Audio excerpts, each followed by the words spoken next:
Hello there. We all want to love ourselves, right? But what happens when self-love tips over into look at me territory? Is there a bright line, or is it more like a muddy puddle you can easily slip in?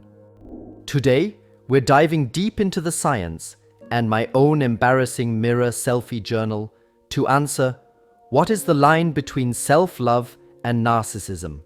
Feel free to share your thoughts in a short comment. Welcome to the channel. And now, let's start with the video. Defining the terms. Self-love is simply having a realistic and kind view of yourself. In 1965, Morris Rosenberg introduced the Rosenberg self-esteem scale, showing that healthy self-esteem predicts better mental health and social relationships. Narcissism, by contrast, is characterized in the DSM-5 as a pervasive pattern of grandiosity, need for admiration, and lack of empathy.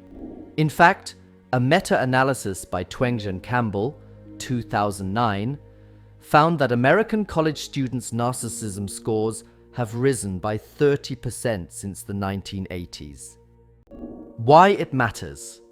Healthy self-love fuels resilience, but narcissism can wreck relationships.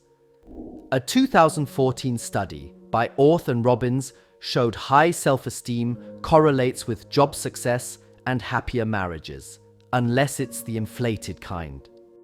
I remember a friend from my past who wanted to force sports activities on me and other friends over and over again. Just because he liked sport, he thought that everyone else had to do it too.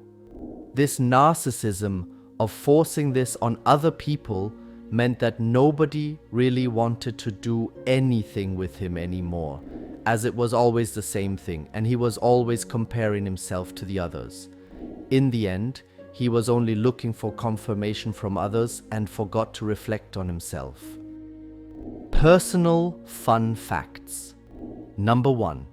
An acquaintance once spent an entire weekend manually designing his Instagram feed to match his aesthetic self-love, only to discover that he was more proud of his color palette than he was of himself. Number 2. Researchers have found that people who practice mirror affirmations, looking into the mirror and naming your strengths, for just 2 minutes a day saw a 10% boost in mood over a week. Johnson et al., 2018. So no, we're not all narcissists when we say I am amazing. Science. Deep dive. The Goldilocks zone.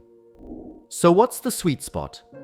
Psychologist Ulrich Orth suggests self-esteem is most beneficial when it's stable and secure, not fragile or defensive. If your confidence collapses at the first criticism, hello, fragile narcissism. A little anecdote from my life. I was once at a point where any kind of criticism made my self-image falter, and that was only because I ignored my own personal change. Key study. Kernis and Goldman, 2006, distinguish secure versus defensive self-esteem. Defensive types live on a roller coaster of highs and crushing lows, often reacting with anger or denial. Signs. You're on the wrong side of the line.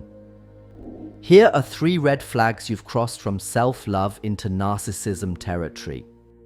Number 1. Lack of empathy. You can't stand hearing someone else's problems unless you can one-up them.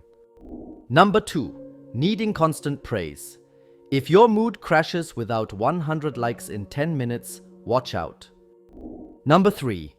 Entitlement. Believing you deserve special treatment over others. Personal anecdote. I'll never forget trying to look at a presentation for work again and stopping after 5 seconds to congratulate myself. How cringe is that? That was a wake-up call. How to stay in just right zone. So 3 important tips for you. Tip 1. Mindful self-compassion. Neff, 2003. Treat yourself like a friend. Be kind when you fail. Tip 2. Reality check. Ask one trusted friend for honest feedback once a month. And tip 3, gratitude practice. Balance self-focus with appreciation for others.